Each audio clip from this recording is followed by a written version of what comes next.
네, 오늘 보실 하나님의 말씀은 창세기 22장 17절로 18절까지의 말씀입니다.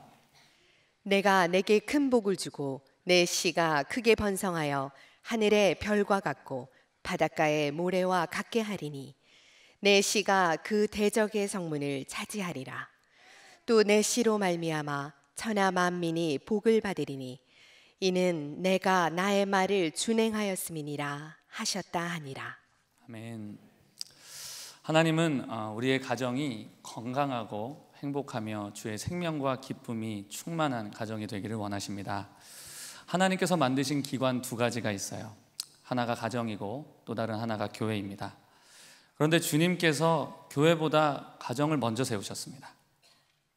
그것은 태초에 하나님께서 가정을 통하여 하나님의 복이 전수되고 하나님의 나라가 확장될 것을 기대하셨던 것입니다. 우리 함께 말씀 읽어볼까요? 시작.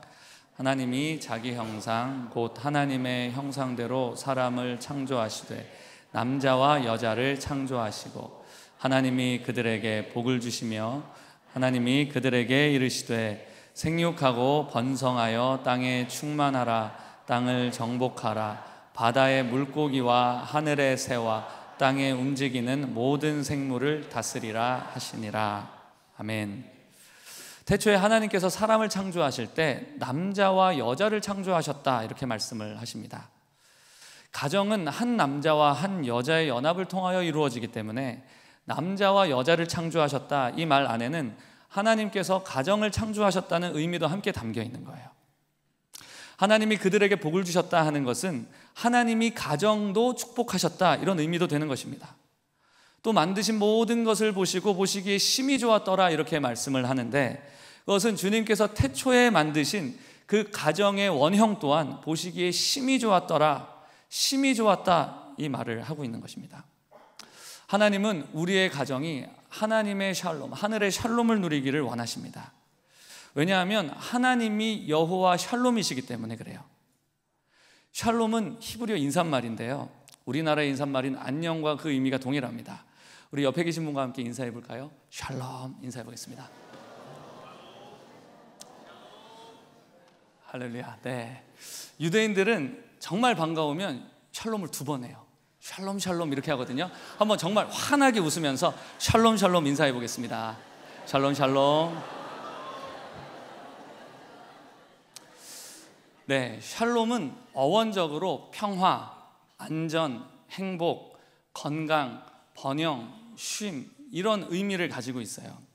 하나님은 우리의 가정이 서로 사랑하면서 이런 샬롬을 충만하게 누리기를 원하시는 것이에요. 그러나 오늘날 가정, 우리의 가정의 모습을 살펴보면 이런 하나님의 샬롬과는 조금은 거리가 멀어 보입니다. 가정이 급속도로 해체되어지고 붕괴되어지고 있어요. 가족들의 반목과 깨어짐도 상상 이상입니다. 가정이 우리에게 사랑과 행복과 쉼을 가져다주는 처소가 되어야 하는데 오히려 고통과 아픔을 주고받는 장소가 되어버리기도 하는 것이에요. 나의 사랑하는 가족이 우울증이나 공황장애에 빠져서 여러 가지 정신질환으로 고통하기도 합니다. 때로는 누군가가 심각한 중독에 빠지기도 합니다. 또 사랑하는 내 자식이 악한 영에 사로잡히기도 해요. 사랑하는 가족들에게 예기치 않은 여러 가지 어려운 일들이 연거푸 일어나기도 합니다. 물론 우리가 인생을 살아가다 보면 이런저런 좋지 않은 일들 겪지 않을 수 없습니다.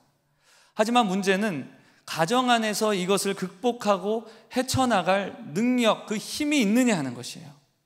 이 모든 어려움을 돌파하고 승리할 능력을 갖추고 있느냐 하는 것입니다. 하나님의 뜻과 달리 우리 가정 안에 왜 이런저런 어려움들이 있는 것일까요? 물론 다양한 이유와 원인이 있을 것입니다. 그러나 부인할 수 없이 분명한 한 가지 이유가 있다면 그것은 우리 가정이 하나님의 복 안에서 평안과 기쁨을 누리는 것을 싫어하며 방해하는 영적 존재가 있기 때문인 것입니다. 그래서 오늘은 조금 영적인 이야기를 좀 나누려고 합니다. 최근 2주 동안 자녀들이 영적인 문제로 어려움을 겪는 이야기를 여러 차례 듣게 되었습니다. 그래서 가정 안에서 일어나는 이런 영적 전쟁을 주제로 말씀을 전해야겠다 하는 마음을 먹게 되었습니다.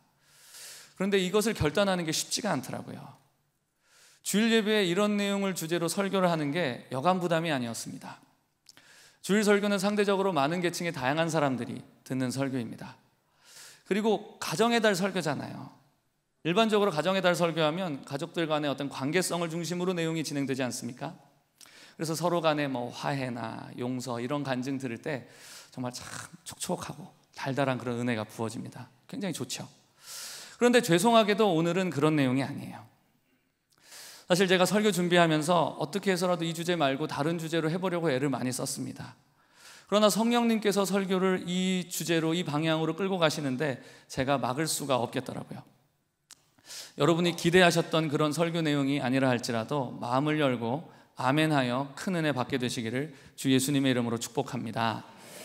성경이 분명히 말하는 것은 우리 개인과 가정을 향한 하나님의 간절한 뜻은 바로 샬롬이라는 것이에요. 그런데 문제는 많은 사람들이 이 선하시고 온전하신 하나님의 뜻을 경험하지 못한다는 데 있습니다. 그 이유는 다시 말씀드리지만 우리가 하나님의 샬롬을 누리는 것을 싫어하며 방해하는 그 존재가 있다는 것이에요. 그것은 바로 우리의 대적자 마귀입니다. 물론 우리가 예수를 믿어서 하나님의 자녀가 되었습니다. 하지만 우리는 여전히 마귀가 지배하는 세상 속에서 살아가고 있는 것이에요. 요한일서 5장 19절에 보니까 이런 말씀이 있어요. 우리는 하나님께 속하였지만 온 세상은 악한 자 안에 처해 있는 것이요, 이렇게 말씀을 합니다. 우리는 예수를 믿고 거듭나는 동시에 여러분 전쟁터에서 태어나는 것임을 아셔야 됩니다. 왜냐하면 지금은 치열한 영적 전쟁 중이기 때문입니다. 여러분이 예수님 믿고 신앙생활 시작하셨다면 영적 전쟁은 결코 옵션이 될 수 없습니다. 아무리 여러분이 나는 평화주의자입니다, 왜 싸워요? 나는 전쟁이 싫어요, 이렇게 얘기를 한다 할지라도 영적 전쟁을 하지 않고 신앙생활하는 것은 불가능합니다. 악한 자 마귀는 공중권세 잡은 자로서 계속하여 여러분에게 싸움을 걸고 여러분을 괴롭히려 들 것이기 때문입니다. 마귀는 절대로 이 전쟁을 페어하게 하지 않습니다. 어떤 악랄한 방법과 수단을 동원해서라도 여러분을 무너뜨리려고 애쓸 것이에요. 그게 바로 마귀의 성품이고 그것이 바로 마귀 사역의 본질인 것입니다. 옛뱀 마귀는 성경의 첫 등장부터 그의 본성이 어떠한지를 우리에게 보여주었습니다. 우리 함께 말씀 읽어볼까요? 시작. 그런데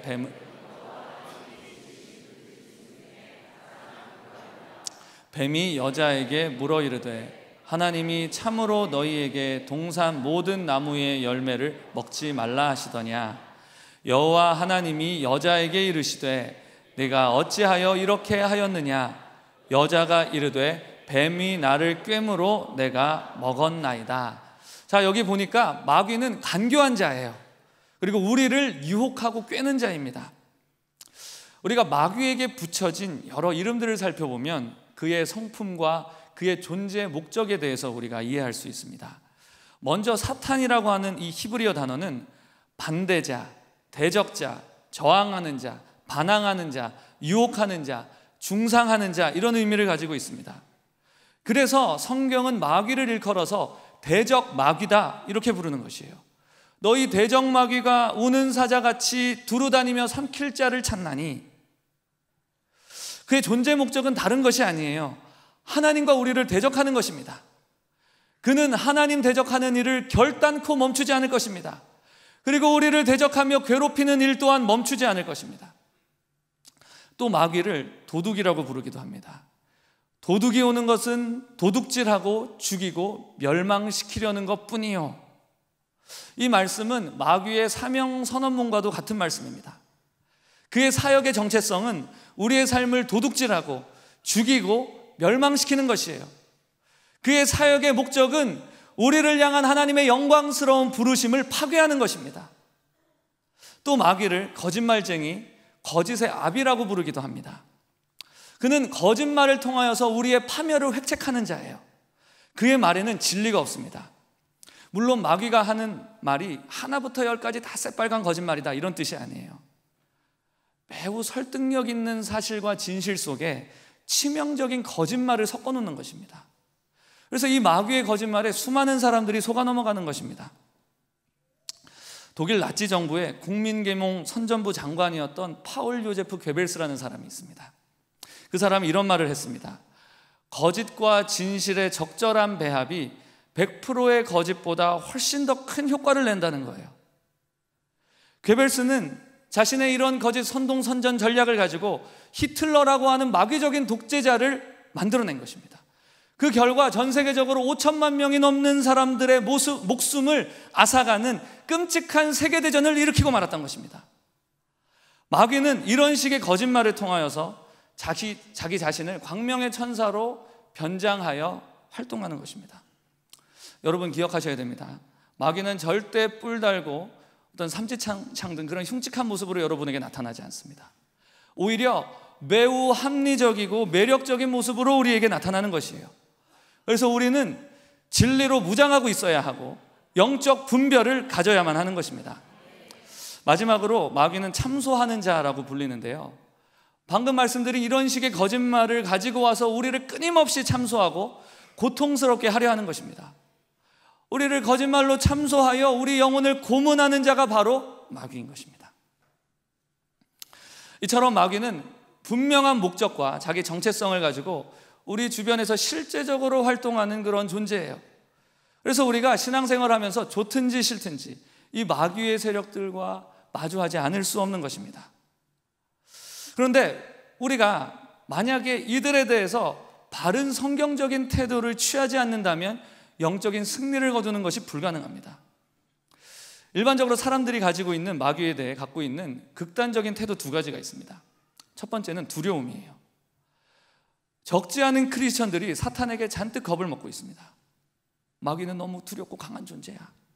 그래서 내가 함부로 대적하거나 그의 심기를 건드리는 행동을 해서는 안 돼. 이런 생각을 하는 거예요. 내가 마귀의 심기를 건드리지만 않으면 마귀도 나를 괴롭히지 않을 것이다. 이런 생각을 하는 거죠. 그래서 영적 전쟁을 극도로 기피합니다. 그러나 이런 태도는 바람직하지 않고 심지어 위험하기까지 하는 것이에요. 왜냐하면 마귀는 우리에게 이런 두려움을 심어주어서 우리의 영적 생활 자체를 마비시켜버리고자 하는 것이기 때문입니다. 더 나아가 우리를 향한 하나님의 뜻과 계획을 통째로 사장시켜버리기 때문인 것이에요. 또 다른 극단이 있습니다. 그것은 무시하는 겁니다. 사탄은 이미 패배한 적이기 때문에 사탄에 대해서 조금도 염려할 필요가 없다, 이렇게 생각하는 겁니다. 그들은 이빨 빠진 호랑이와 같아. 그들에게는 아무런 능력과 힘이 없어. 그러면서 그들의 활동에 대해서 인정하지 않으려고 합니다. 이 역시 바람직하지 않은 태도입니다. 마귀와 그의 영들은 분명히 어떤 특정 능력들을 가지고 있습니다. 그리고 그 능력을 가지고 여러 가지 일들을 도모하고 있어요. 마귀는 우리에게 여전히 심각한 적입니다. 우리는 이런 존재에 대해서 진지하게 받아들여야만 해요. 베드로전서 5장 8절에 대적마귀가 우는 사자와 같이 두루다니며 삼킬 자를 찾는다 말하면서 우리에게 근신하며 깨어있으라 말씀합니다. 만약에 사탄이 위협적인 존재가 아니었다고 한다면 하나님께서 우리에게 이런 경고도 하시지 않으셨을 것입니다. 누군가 우리에게 이렇게 물을지 모릅니다. 사탄은 이미 패배한 존재 아닙니까? 그렇습니다. 사탄은 이미 패배했어요. 그러나 아직 모든 전쟁이 끝난 것이 아니기 때문에 깨어있어야 한다는 것이에요. 대체 그게 무슨 말입니까? 제가 설명을 해드리겠습니다. 이것을 2차 세계대전에 비유해서 설명하면 이해하기가 무척 쉽습니다. 연합군이 1944년 6월 6일 D-Day라고 부르죠. 이 날에 노르망디 해안에서 역사상 최대의 상륙작전을 펼치게 됩니다. 이 군사작전이 성공적으로 이루어지게 돼요. 그래서 연합군은 노르망디 해안을 점령하게 됩니다. 다시 탈환하게 되죠. 군사학적으로 볼 때 연합군이 이 해안교두보를 다시 탈환하게 됐을 때 사실상 전쟁은 이미 끝난 것과 다름이 없다는 것이에요. 이미 끝난 것과 다름이 없다고 해요. 그러나 D-Day와 실제 나치가 항복했던 VE-Day, 이 사이에는 수없이 많은 격렬한 전투들이 있었습니다. 물론 히틀러가 노르망디 해전에서 패배한 것이 치명적인 패배였고 사실상 전쟁의 패배를 의미하는 것이었지만 그렇다고 해서 그가 무장을 해제한 것이 아니었어요. 연합군의 수많은 병사들이 이미 패배한 독일군과 싸우다가 생명을 잃었다는 것을 우리는 기억해야 됩니다. 2000년 전에 예수 그리스도의 십자가와 부활로 말미암아 뱀의 머리는 깨어졌습니다. 그리고 사탄은 패배했습니다. 마귀는 치명상을 입었고 다시 회복될 방법은 없습니다. 그러나 우리가 기억해야 할 것은 아직 모든 전쟁이 끝나지는 않았다는 것이에요. 대적자 사탄은 대적하는 자로서 끝까지 하나님께 반역하고 대항할 것입니다. 실제로 끝이 다가오면 다가올수록 사탄은 더 발악하며 대적할 것입니다. 그렇기 때문에 우리는 사탄의 계획에 대해 항상 경계태세를 갖추어야 하는 것입니다. 그러나 두려워할 필요는 전혀 없습니다. 우리는 이미 승리가 정해진 싸움을 싸우고 있는 것이에요. 그들은 패색에 짙어지고 있습니다. 주께서 우리를 하나님의 전신갑주로 무장시켜 주십니다. 성령으로 충만하게 해 주십니다. 우리에게 전쟁에 필요한 모든 전략과 능력들을 공급해 주십니다. 그리고 마귀의 괴계를 통찰하고 꿰뚫어 알게 하십니다. 그러므로 그분 안에 거하십시오. 그분은 전쟁에 능하신 여호와이십니다. 대장 되신 그분과 함께 나아가 승리하는 저와 여러분 되시기를 주 예수님의 이름으로 축복합니다. 계속해서 이야기를 진행해 보도록 하겠습니다. 마귀는 어떤 방식으로 자기의 사역을 전개해 나아갈까요? 마귀는 개인이든지 가정이든지 교회나 도시나 한 국가든지 먼저 단단한 요새를 만들어 놓고 활동하려는 그런 경향성을 가집니다. 성경은 그것을 견고한 진이라고 불러요. 함께 다음의 말씀을 읽어보겠습니다. 시작. 우리의 싸우는 무기는 육신에 속한 것이 아니요 오직 어떤 견고한 진도 무너뜨리는 하나님의 능력이라. 모든 이론을 무너뜨리며 하나님 아는 것을 대적하여 높아진 것을 다 무너뜨리고 모든 생각을 사로잡아 그리스도에게 복종하게 하니. 자, 이 견고한 진이라는 표현이 나오는데, 이런 견고한 진이 개인이나 가정 등의 구축이 되면 마귀는 보다 효과적으로 그 개인이나 가정 안에서 활동할 수 있게 됩니다. 그리고 그로 인해서 그 개인과 가정은 큰 어려움을 겪게 되는 것이에요. 그러나 이런 견고한 진이 한순간에 뚝딱하고 만들어지는 것이 아닙니다. 마귀도 이런 견고한 진을 지으려고 하면 오랜 시간이 걸리게 마련이에요. 우리가 사울의 예를 통하여서 어둠의 견고한 진의 형성 과정을 살펴보겠습니다. 함께 말씀을 읽어볼까요? 시작. 사울에게서 떠나고 여호와께서 부리시는 악령이 그를 번뇌하게 한지라. 자, 사울이 하나님의 은혜로 왕이 되었습니다. 그러나 불순종과 거듭된 범죄로 인하여 하나님의 임재가 그를 떠나가게 되고 그에게 번뇌가 찾아오기 시작합니다. 번뇌가 무엇일까요? 마음이 눌리기 시작하고 불안과 공포가 찾아오고 우울감이 찾아오는 거예요. 마음이 괴롭고 고통스럽기 시작하는 것입니다. 귀신이 가장 먼저 한 개인을 건드리기 시작할 때 일어나는 증상이에요. 이때 빨리 회개하고 하나님 앞으로 돌아가야 되는데 그렇지 않고 계속 그것을 방치할 때 상황이 더욱 악화됩니다. 우리 다음 구절 함께 읽어볼까요? 시작. 그 이튿날 하나님께서 부리시는 악령이 사울에게 힘있게 내림에 그가 집안에서 정신없이 떠들어대므로. 사울이 여기서 정신없이 떠들어댔다 이렇게 기록하고 있는데 이제 입술이 제어가 되지 않는 단계로 나아가는 겁니다. 온갖 독설과 저주와 신성모독의 악한 말들을 막 미친 듯이 쏟아내는 거예요. 여러분, 사람이 진짜 눈 뒤집혀 갖고 온갖 독설을 퍼붓는 거 보신 적 있으십니까? 이거 귀신이 역사하는 겁니다. 제가 한 번은 청년 수련회를 인도할 때였습니다.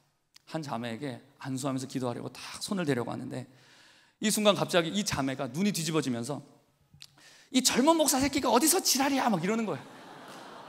주여. 여러분, 웃을 일이 아닙니다. 진짜 정말 자매가 귀신 들린 거예요.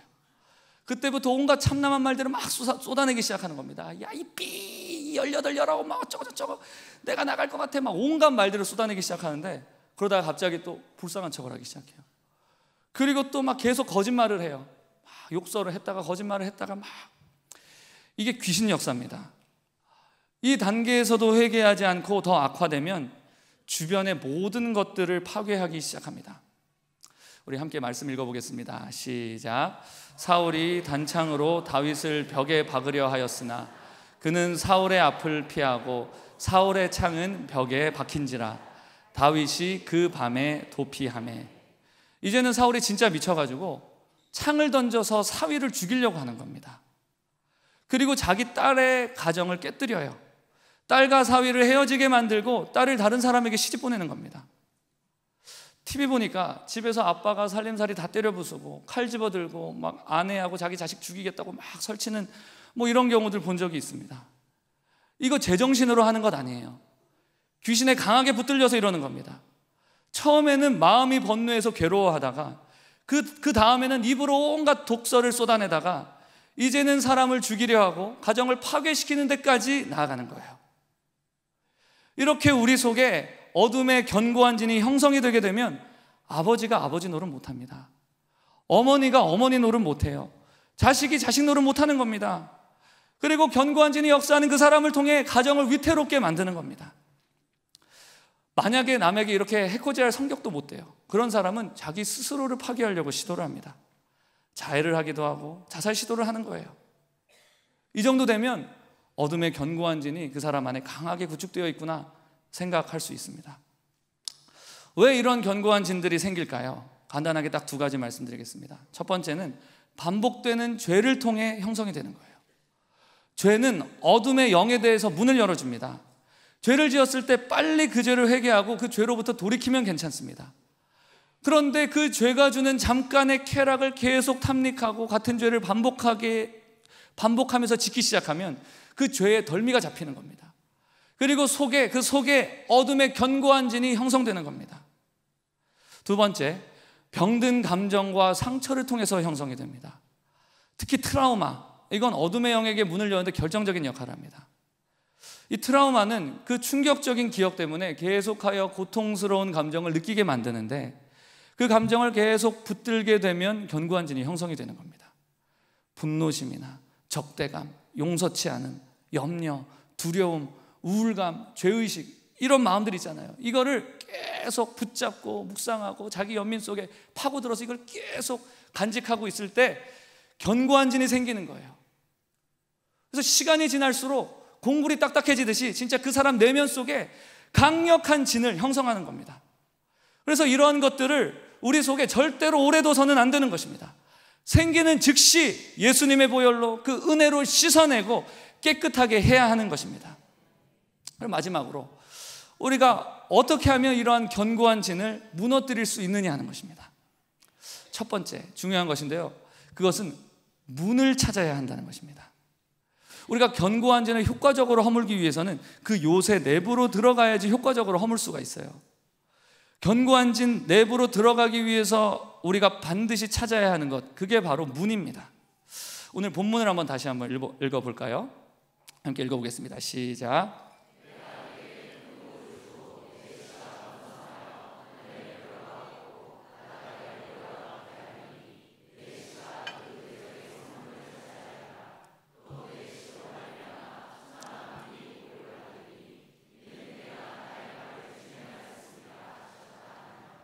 자, 하나님께서 아브라함에게 그 아브라함과 그 가문에게 복을 선포하시는데 먼저 대적의 성문을 차지하고 난 다음에 아브라함의 예비된 완전한 복, 천하만민이 복을 받는 은혜를 얻게 된다고 하시는 거예요. 아무리 아브라함이라 할지라도 자기에게 예비된 그 온전한 하나님의 복을 경험하기 위해서 먼저 대적의 성문을 차지해야 한다고 말씀하시는 거예요. 성경을 보면 문이라는 단어가 나올 때 마귀라는 그런 해당하는 표현들이 따라 나오는 것을 볼 수가 있습니다. 오늘 본문에서도 보면 그냥 문이 아니에요. 대적의 성문입니다. 리브가에게도 비슷한 축복을 선포하고 있는데 함께 읽어볼까요? 시작. 리브가에게 축복하여 이르되 우리 누이여 너는 천만인의 어머니가 될지어다. 내 씨로 그 원수의 성문을 얻게 할지어다. 여기서도 원수의 성문이다 이렇게 표현하고 있습니다. 또 유명한 구절인 마태복음 16장 18절에 보면 너는 베드로라 내가 이 반석 위에 내 교회를 세우리니 음부의 권세가 이기지 못하리라 이런 표현이 나와요. 그런데 그 구절의 원어적 의미로 다시 번역을 해보면 음부의 문, 지옥의 문이 견디지 못하리라 이런 의미예요. 여기서 권세라고 번역된 이 필레라고 하는 단어의 의미는 문 또는 대문이라는 의미를 갖고 있어요. 그래서 여기서도 마귀, 음부 이런 단어가 문과 함께 등장하고 있는 거예요. 그래서 이 구절 뒤에 바로 천국 열쇠가 등장하고 있는 것입니다. 문과 열쇠는 서로 짝이 되기 때문이에요. 우리 삶과 가정 가운데 영적인 돌파가 있기 위해서는 이 대적의 문을 찾아야 하고 또한 그 닫힌 문이 열려야만 가능한 것입니다. 사사기 1장에 보면 재미있는 장면이 나오는데요, 여호수아가 죽고 난 이후에 12지파가 각기 할당된 자기 지역에 있는 가나안 족속을 쫓아내기 위해서 전쟁을 하는 장면이 나와요. 근데 다른 모든 지파 족속들은 전쟁을 온전히 승리를 못합니다. 그리고 그 잔존 세력들과 함께 섞여서 살아가요. 그런데 오직 요셉 가문만이 온전한 승리를 거둡니다. 그 비결을 성경은 다음과 같이 설명하고 있습니다. 함께 읽어보겠습니다. 시작. 요셉 가문도 베델을 치러 올라가니 여호와께서 그와 함께 계시니라. 요셉 가문이 베델을 정탐하게 하였는데 정탐꾼들이 그 성읍에서 한 사람이 나오는 것을 보고 그에게 이르되 청하노니 이 성읍의 입구를 우리에게 보이라. 그 사람이 성읍의 입구를 가리킨 자라. 이에 그들이 칼날로 그 성읍을 쳤으되 오직 그 사람과 그의 가족을 놓아보내매 그 사람이 햇사람들의 땅에 가서 성읍을 건축하고 그것의 이름을 루스라 하였더니. 자, 이 요셉 가문 지파들은 다른 지파들과 접근 방법이 달랐어요. 다른 지파들은 성의 문 입구도 찾지 않고 그냥 아무데나 막 화살 쏘고 막 공격을 퍼부었지만 요셉 가문은 그렇게 하지 않았습니다. 먼저 스파이를 보냈어요. 그래서 성읍의 입구를 찾아낸 다음에 그 입구를 집중 공략해서 승리를 거둔 것입니다. 이게 바로 대적의 문을 찾는 것입니다. 영적 전쟁을 시작하기에 앞서서 마귀가 붙들고 있는 그 영적인 문을 파악하는 것, 이게 첫 번째 작업이에요. 이걸 잘해야 됩니다. 개인의 삶이나 어떤 가정 가운데 문을 열어준 죄는 없는지, 아니면 깊은 상처가 있지는 않은지 먼저 살펴보아야 하는 것입니다. 마귀가 그 삶과 가정 가운데 역사하기 시작한 그 시작점을 찾는 거예요. 이 문은 우리가 하나님의 말씀을 읽는 중에 발견할 수 있습니다. 아니면 기름 부음 있는 설교를 듣다가 발견하게 될 수도 있습니다. 왜냐하면 하나님의 말씀은 좌우로 날선 어떤 검보다 예리하여 숨겨진 모든 것을 드러내기 때문입니다. 아니면 하나님의 깊은 임재 가운데 기도하다가 발견하게 될 수도 있어요. 아니면 상담 사역을 통해서 발견할 수도 있죠. 중요한 건 개인이나 가정에 있어서 그 견고한 진의 입구를 발견하는 것이 중요하다는 것입니다. 두 번째, 죄가 있다면 회개하고 또 상처가 있다면 그 상처를 준 그 사람을 용서해야 된다는 것입니다. 그리고 주님의 만지심을 받고 회복을 경험해야 한다는 것입니다. 이 작업이 중요한데요, 우리가 입구를 발견한 이후에 그 다음에 해야 할 것은 그 입구에 우리의 모든 영적인 화력을 집중시키는 거예요. 그게 바로 회개와 용서입니다. 여러분이 정말 진실로 정말 통회하는 정말 온전한 회개로 나아가고 싶으시다면 여러분 마음 가운데 하나님의 말씀이 심겨져야 돼요. 스쳐 지나가면 안 되고, 듣고 끝나면 안 되고, 듣고 한쪽으로 나가면 안 되고, 그게 여러분들 심령 가운데 심겨져야 됩니다. 진리의 말씀이 여러분들의 심령을 찌르고 들어와야 회개가 가능한 것이에요. 그 말씀이 나를 간절하게 해야 합니다. 그 말씀이 나를 통회하게 해야 합니다. 그렇게 된다면 여러분은 머지않아 자유하게 될 것입니다. 회개의 헬라어 단어가 메타노이아예요. 이것은 중심을 돌이키다, 방향을 바꾸다, 이런 의미를 가지고 있습니다. 여러분이 이런 메타노이아적 회개를 할 수만 있다면, 이런 회개만 여러분들 삶 가운데 가능하다고 한다면 견고한 진은 더 이상 여러분의 삶 가운데 견고한 진일 수가 없는 것이에요. 그냥 허물어질 수밖에 없는 것입니다. 혹시 여러분 삶 가운데 누군가를 증오하면서 저 새끼만 없으면 좋겠다, 죄송합니다, 뭐 이런 생각하시면서 막 살인적인 마음, 죽이고 싶다, 이런 마음 품으신 적 있습니까? 이거 회개하고 돌이켜야 됩니다. 혹시 홧김이라 할지라도 부모님을 저주한 적 없으십니까? 회개하십시오. 성경이 강하게 금하고 있는 것입니다. 혹시 매춘이나 강간, 간음이나 근친상간, 어떤 변태적인 성행위, 어떤 동성애 같은 이런 부정한 성적 행동들을 즐기고 계십니까? 반드시 회개해야 합니다. 그리고 예수의 피로 정결케 함을 입어야 하는 것입니다. 혹시 사기나 횡령 등의 어떤 그런 금전적인 범죄를 저지르셨습니까? 회개하고 변상하십시오.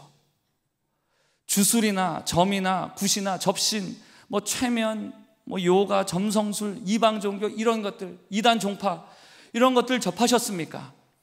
회개하고 끊어버리셔야 합니다. 또 알코올 중독, 마약 중독, 약물 중독, 뭐 인터넷 게임, 도박, 음식, 이런 중독 빠져 계십니까? 회개하고 주님을 찾으십시오. 하나님은 여러분을 회복시키기를 원하시는 것이에요. 아마 이 모든 것들이 여러분의 힘으로 절대로 이길 수 없는 그런 죄일 것입니다.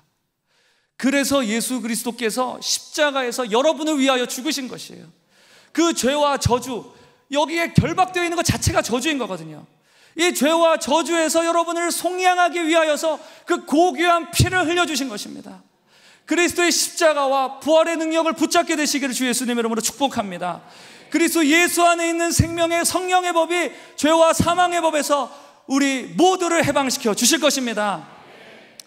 여러분 한번 생각해 보세요. 만약 여러분이 끊지 못하는 그 죄가 오랜 시간 10년, 20년, 30년 계속되었다고 한번 생각해 보세요. 여러분 삶이 어떻게 되겠습니까? 여러분 삶이 어떻게 파괴되겠어요? 여러분 더 이상 그 자리에 있어서는 안 되는 것입니다. 반드시 뉘우치고 돌이키셔야 하는 것입니다. 하나님의 도우심을 간절히 구하십시오. 주님께서 반드시 그 부르짖음을 들으시고 여러분의 삶 가운데 놀라운 자유케 하시는 능력으로 일하실 것입니다. 이와는 달리 어떤 사람들은 다른 사람으로부터 받은 어떤 충격과 상처 때문에 견고한 진이 형성되기도 합니다. 그로부터 오게 된 여러 두려움들, 우울감들, 자기 연민, 또 원망과 증오, 이런 감정 때문에 힘들고 고통스러워합니다. 이런 경우 주님께 나아가셔야 해요. 그 마음, 그 아프고 상하고 피가 뚝뚝 떨어지는 그 마음을 가지고 주님 앞에 나아가셔서 하나님 이 마음 만져주세요. 너무나 아픕니다. 너무 괴롭습니다. 나를 만져주세요. 주님께서 사랑의 손길로 여러분의 그 아픈 마음, 그 마음 깊은 곳을 만져주실 것입니다. 하나님은 저와 여러분의 정말 좋으신 아버지가 되십니다. 제 아들은 여기 조금만 부딪혀도 저한테 와서 막 앙앙거리면서 여기가 다쳤, 여기 박았다고, 여기 박았다고 호해달라고. 그럼 호해주면 그때 별로 아프지도 않으면서 호해주면 그때 이제 안심하고 돌아가서 혼자 놀아요. 여러분 작은 상처가 있더라도 주님 앞에 나아가십시오. 하나님은 여러분들의 마음을 만져주기를 원하시는 것입니다. 여러분의 아버지세요. 저와 여러분의 눈물을 보시면서 더 속상해하시고 고통스러워하시는 분이 바로 우리의 하나님 아버지이신 것입니다. 주님께서는 여러분이 주님 앞에 손을 내밀며 주님 나를 도와주세요, 그 도움 요청하기를 기다리고 계시는 것입니다. 믿음으로 주님께 손을 내밀게 되시기를 주 예수님의 이름으로 축복합니다. 그분의 옷자락을 만지게 되시기를 주 예수님의 이름으로 축복합니다. 주님께서 반드시 여러분을 고쳐주실 것입니다. 그런데 아무튼 중요한 것은 여러분에게 큰 상처를 입힌 그 사람을 용서해야 한다는 사실이에요. 나를 너무 힘들게 했던 그 사람을 용서하기 전까지는 여러분이 온전히 자유케 되기 어렵다는 것입니다. 나의 죄를 용서하신 그 예수 십자가를 바라보면서 여러분을 아프게 한 그 사람을 용서하게 되시기를 축복합니다. 여러분에게 자유함이 임하게 될 것입니다. 어떤 분들의 마음 안에는 어떤 충격적인 영상이 있을 수 있어요. 그게 자꾸 꿈속에 반복적으로 나타나는 거예요. 그 그림을 예수의 이름으로 지우십시오. 그리고 그 장면 가운데, 자꾸 떠오르는 그 장면 가운데 주님이 어떻게 함께 하셨는지 보여달라고 기도를 하세요. 주님께서 그 자리에 함께 계셨었습니다. 믿으십니까? 그 자리에 함께 계셨었어요. 그렇게 기도할 때 주님께서 여러분 그 충격적인 그 영상 가운데 그 영상을 지워주시고 새 영상을 주실 것입니다. 그 장면을 새롭게 해석해 주실 것입니다. 세 번째로, 마귀를 대적하십시오. 이 작업이 마친 이후에 여러분들이 예수님의 이름으로 마귀를 대적하고 귀신을 꾸짖고 쫓아내면 쫓아나가는 것입니다. 예수 그리스도의 이름에 놀라운 능력이 있기 때문입니다. 여러분들이 바르게 회개와 용서의 과정을 밟았다고 한다면 귀신은 힘을 잃어버려요. 그냥 떠나가는 겁니다. 근데 귀신이 잘 안 나가요. 그것은 아직도 여러분이 그 죄와 어두움을 즐기고 사랑하고 있다는 것을 의미하는 것이에요. 그래서 여러분들 다시 한번 예수님의 이름으로 정말 정결케 됨을 받으시고 모든 죄를 내어 버리시고 상처를 주님 앞에 다 올려드리시고 그리고 마귀를 대적하십시오. 묶임을 받고 떠나갈 것입니다. 네 번째로, 빛 가운데 나아가셔야 한다는 것입니다. 이 빛은 바로 예수 그리스도이십니다. 빛 가운데로 나아간다 하는 것은 바로 예수님께 나아간다는 것을 의미하는데, 그분의 진리와 사랑으로 여러분의 영혼을 가득 채우십시오. 영적 세계에서는 결코 진공 상태 없습니다.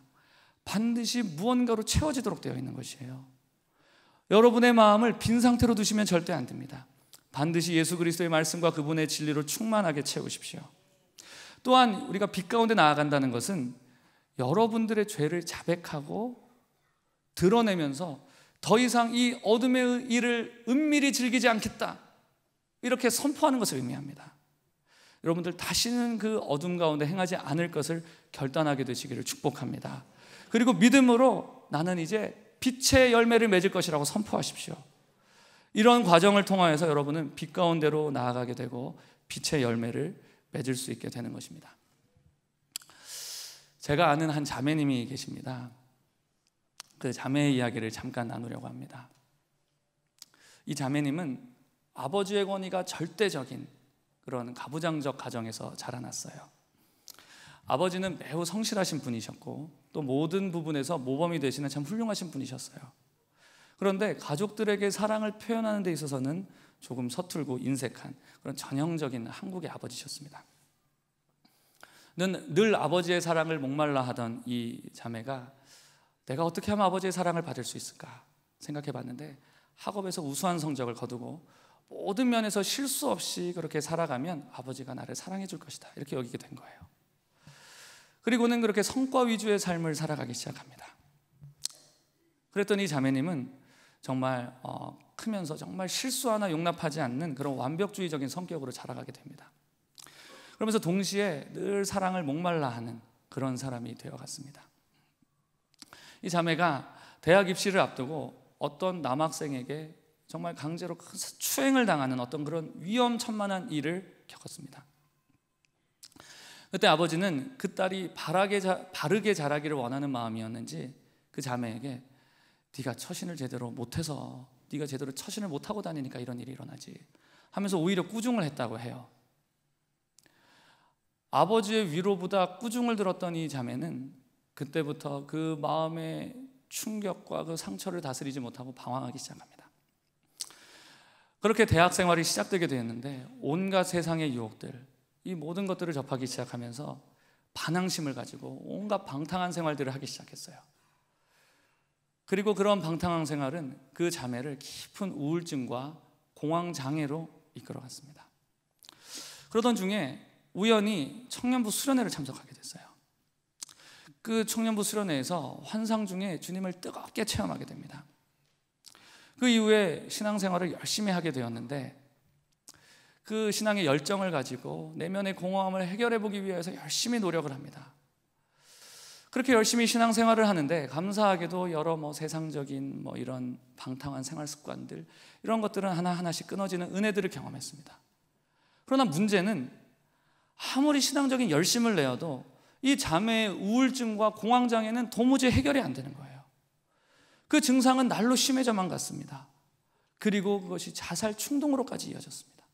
그리고 자살 시도를 여러 번 행하는 그런 단계까지 나아갔어요. 그러던 어느 날이었습니다.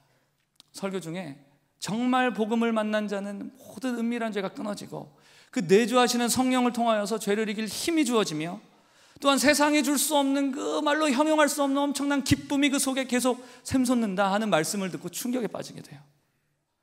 자기가 아직 거듭나지 않았다는 것을 깨달았기 때문이에요. 그때로부터 이 자매님은 1년 정도 정말 말씀대로 살아보고자 애를 쓰는 그런 시간을 갖습니다. 때로는 말씀이 잘 이해가 되지 않아서 금식하면서 기도해 보기도 하고요. 묵상한 말씀대로 사라지지 않아서 정말 애통하면서 기도하면서 본당 나와서 강단 앞에서 매일같이 나와서 기도하면서 울면서 하는 그런 시간들을 갖게 됩니다. 그렇게 예수님 만나기를 힘쓰던 어느 날이었어요. 그날도 늦게까지 말씀을 묵상하고 그렇게 묵상하다가 울면서 잠에 들었는데 갑자기 이 자매가 가위가 눌리는 거예요. 보니까 맨날 나를 괴롭히던 그 귀신이에요. 근데 이번에는 귀신의 음성이 들리기 시작하는 겁니다. 귀신의 음성을 처음 듣게 되었어요. 갑자기 어디선가 웅성웅성웅성웅성 하는 소리가 막 수많은 군중들의 웅성웅성하는 소리가 들리기 시작했습니다. 그러면서 이런 말이 막 들리는 거예요. 야, 너 이런 죄 졌잖아. 너 이런 죄도 졌잖아. 너는 죽어야 마땅한 년이야. 넌 살 가치가 없어 하면서 온갖 어려서부터 지금까지 지은 모든 죄들을 낱낱이 다 정죄하면서 판단하면서 너는 죽어야 된다고, 너는 지옥 가야 된다고 막 이렇게 그 자매를 괴롭히기 시작했습니다. 그렇게 이제 귀신이 그 자매의 삶에 있었던 죄를 나열하면서 정죄하는데 그 음성이 자매를 지옥문 앞으로 끌고 가더라는 거예요. 그래서 지옥문 앞에 섰는데 이 자매가 정말 처음으로 와, 진짜 이런 지옥이 있구나. 그리고 그 지옥의 고통이 어떤 것인지를 온몸으로 체험했다 그래요. 너무 두렵고 너무나 고통스러워서 예수님 도와주세요, 살려주세요 막 이렇게 외치는데 가위 들렸는데 이게 잘 되나요? 막 하는데 막 이걸 한참을 이렇게 하는데 예수님의 이름을 부르는데 그러다가 팍 하고 풀어졌어요. 그러고는 부들부들 떨리는 손을 가지고 성경을 붙잡고 펴서 성경을 막 읽기 시작했습니다. 성경을 쭉 읽는데 그때 마침 누가복음 22장을 읽기 시작했어요. 여기 보면 이제 베드로가 예수님을 부인하는 장면이 나옵니다. 이 장면을 읽고 있는데 그동안 보지 못했던 구절이 눈에 띄는 거예요. 22장 60절에 보면 이런 말씀이 있습니다. 주께서 돌이켜 베드로를 보시니. 이 말씀을 읽고 묵상을 하는데 베드로를 향한 주님의 눈빛과 그 마음이 깨달아지더라는 거예요.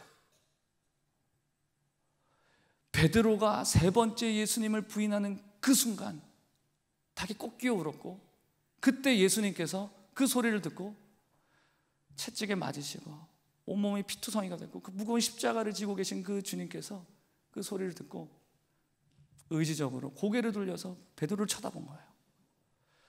베드로와 예수님의 눈이 마주쳤죠. 근데 이 자매에게 그 눈빛이 보이는 겁니다. 그리고 그 눈빛의 의미가 무엇인지가 깨달아지는 거예요. 그것은 결코 정죄와 심판의 눈빛이 아니었습니다. 그 죄 속에서, 그 죄 가운데 고통하는 그 자녀, 그 딸을 향한 그 예수 그리스도의, 예수님의 긍휼의 눈빛이었어요. 그 예수님은 베드로를 바라볼 때 물론 네가 지금 3번 나를 부인하고 배신했지만 나중에 네가 회복이 되고 나서는 너는 정말 영광스러운 나의 사역을 감당하게 될 것이다. 그래서 내가 너를 축복하고 내가 너를 위하여 중보하며 기도한다. 이 눈빛이었던 거예요.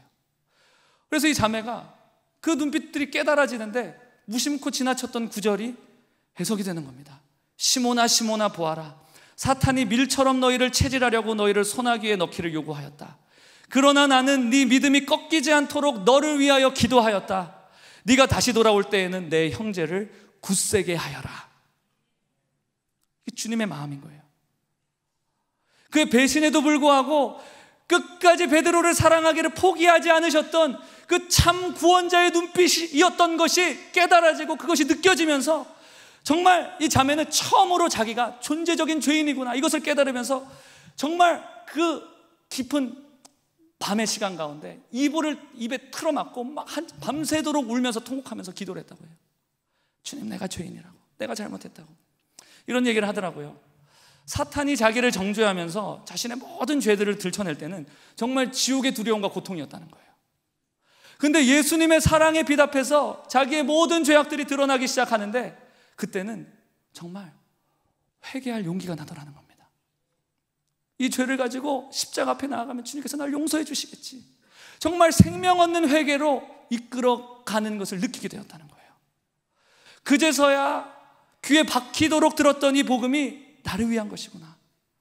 예수님의 희생으로 정말 자신이 예수님의 그 희생 때문에 내가 정말 영원한 생명을 얻게 되었구나 하는 것이 실제로 믿어지기 시작하더라는 거예요. 그러면서 그동안 한 번도 누리지 못했던 기쁨이 속에서 빵 하고 터지면서 너무 행복한데 그동안 자기 힘으로 절대 이길 수 없었던 그 우울증과 공황장애, 이 모든 것들이 끊어지는 것을 경험하게 되었다고 해요. 이후에 자신이 오해했던 아버지의 그 숨겨졌던 그 사랑을 모르고 내가 오해했구나 이런 것들을 깨닫고 마음속에서부터 그 아버지를 용서하게 되고 또 화해가 일어나게 되었다고 합니다. 그리고 지금은 너무나 돈독하고 행복한 부녀지간으로 지내고 있습니다. 여러분, 예수님은 우리의 치유의 능력이 되십니다. 예수님은 우리의 구원의 소망이 되십니다. 빛 대신 그분 앞으로 나오게 되시기를 주 예수님의 이름으로 축복합니다. 주님께서 반드시 여러분을 고쳐주실 것입니다. 조금 시간은 늦었지만 한 가지 더 하겠습니다. 마지막이 있습니다. 마지막으로 우리가 견고한 진을 무너뜨리는 마지막 방법입니다. 함께 읽어보겠습니다. 시작. 네, 우리 모두가 한 마음이 되어 싸우는 것입니다. 마태복음 15장 21절 22절 보니까 예수께서 거기서 나가사 두로와 시돈 지방으로 들어가시니 가나안 여자 하나가 그 지경에서 나와서 소리질러 이르되 주 다윗의 자손이여 나를 불쌍히 여기소서 내 딸이 흉악하게 귀신 들렸나이다 하되. 여기 가나안 여자가 나와서 예수님 앞에 나와서 간절하게 부르짖기 시작하는 겁니다. 자기 딸이 흉악하게 귀신 들렸으니까 낫게 해달라는 거예요. 근데 이 엄마가 하는 말을 주의 깊게 살펴보세요. 다윗의 자손이여 나를 불쌍히 여기소서, 이렇게 기도하는 겁니다. 내 딸을 불쌍히 여기소서가 아니에요. 나를 불쌍히 여겨달라는 겁니다. 분명히 귀신에게 고통을 당하는 것은 자기 딸입니다. 그러나 그녀에게 있어서 자기 딸의 아픔은 곧 자기의 아픔이었던 것이에요. 차라리 내가 아프면 아팠지, 이 딸이 아픈 것을 더 이상 보면서 견딜 수가 없는 거예요. 그래서 주님 앞에 다윗의 자손 예수여 나를 긍휼히 여기소서, 나를 불쌍히 여기소서, 이렇게 기도하는 겁니다. 우리가 만약 우리 가정 안에서 우리 가족을 위하여서 이렇게 뜨겁게 기도할 수만 있다고 한다면 하나님께서는 반드시 그 기도를 들으시고 그 간절한 여러분의 기도를 들으시고 하나님의 놀라운 능력을 나타내어 주실 것입니다. 반드시 자유함을 얻게 될 것입니다. 가정 가운데 역사하던 모든 대적의 문은 취하여지고 견고한 지는 완전히 무너지게 될 것입니다. 그리고 하나님의 거룩한 샬롬과 충만한 복을 누리는 가정이 되게 될 줄로 주 예수님의 이름으로 믿으며 축복드립니다. 우리 함께 찬양하고 기도하겠습니다. 우리 6월절 어린 양의 피로 함께 찬양하고 기도하겠습니다.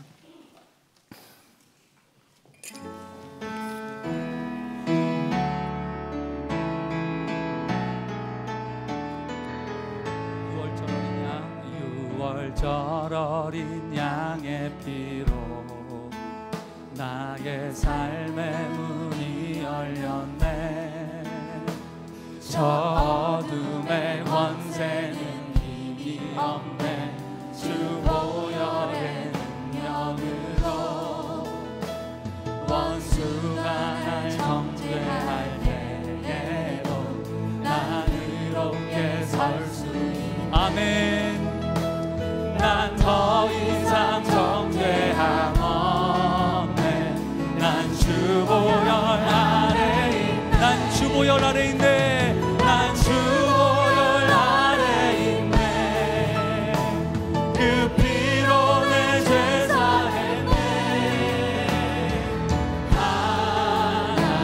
하나님의 긍휼 날 거룩해 하시었네. 난 주보혈 아래 있네. 나 원수의 어떠한 공격에도 더 이상 넘어지지 않네.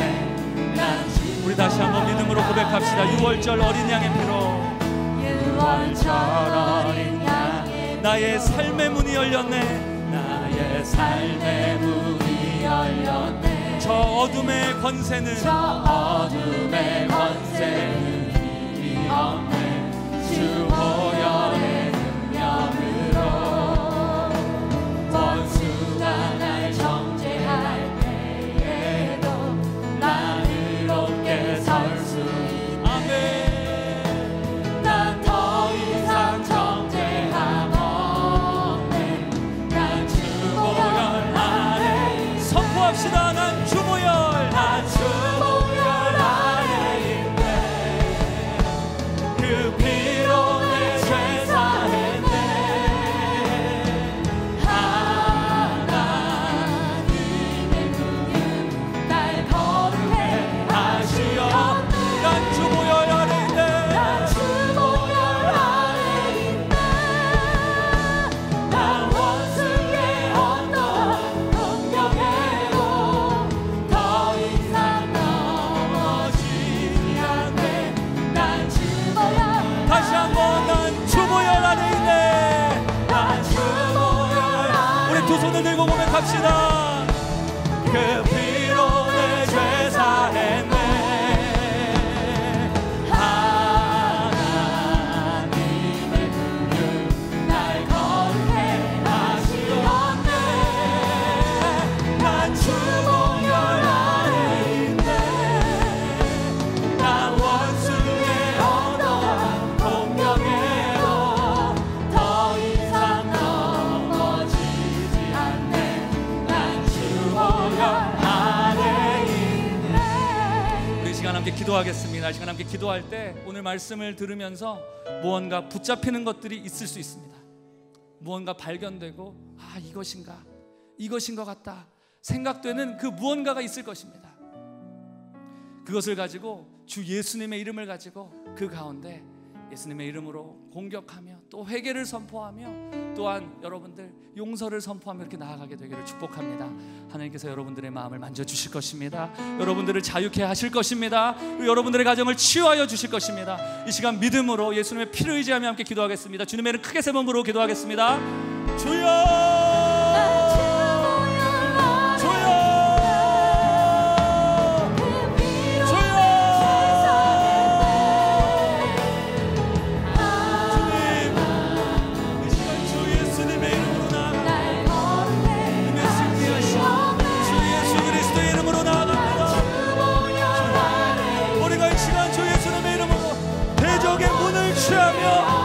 그 용서치 못하는 그 대적의 문, 회개하게 하지 못하는 그 대적의 문을 향하여 주 예수님의 이름으로 전진하며 나아갑니다. 하나님, 우리 가운데 회개의 영을 부어주시옵소서. 회개하며 나아가게 하십시오. 그 죄를 더 이상 즐기지 않겠나이다. 회개케 하여 주옵소서. 그 십자가 앞에 서게 하여 주시옵소서.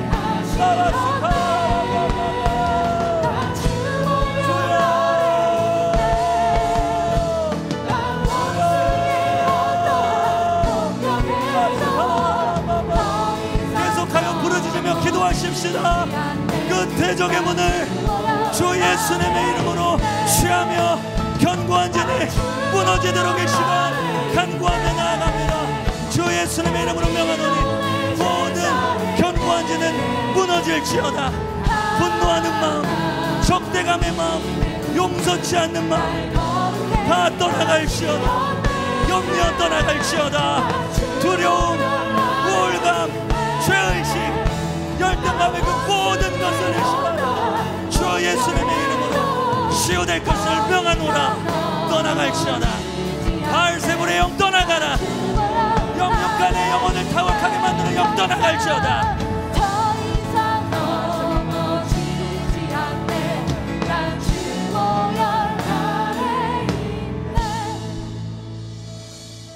하나님 감사합니다. 오늘 이 시간 가운데 가정을 치유하기 위한 하나님의 말씀을 우리 가운데 허락하여 주시니 감사합니다. 하나님, 이 말씀을 굳게 붙들고 하나님, 견고한 진을 두려워하는 것이 아니라 오히려 대적의 문을 취할 것이다 하고 앞으로 전진하며 그 견고한 모든 요새들을 허물고 그 모든 가정의 그 모든 영역 가운데 하나님의 나라를 선포하며 하나님의 샬롬을 충만하게 누리는 우리 모든 수지선한 목자교회 교우들 되어질 수 있도록 하나님 축복하여 주옵소서. 영적 전쟁의 기름 부음을 부어주시고 하나님 능력을 더하여 주시고 지혜와 사랑을 부어주셔서 하나님 가정을 온전히 하나님 치유하며 나아가는 우리 모든 귀한 주의 백성 될 수 있도록 주님 축복하여 주시옵소서. 하나님, 주님 앞에 하나님 주님 사랑하여 들고 나온 모든 예물들 주님 앞에 하나님 봉헌합니다. 주님 흠양하여 주시고 주님의 선하고 충만한 은혜들로 채워 주옵소서. 이제는 우리 주 예수 그리스도의 은혜와 하나님의 사랑과 성령의 교통하심이 가정을 향하여 사랑의 마음으로 끝까지 기도하기로 결단한 우리의 모든 교우들 머리 위에 지금으로부터 영원토록 함께 하시기를 간절히 축원하옵나이다. 아멘.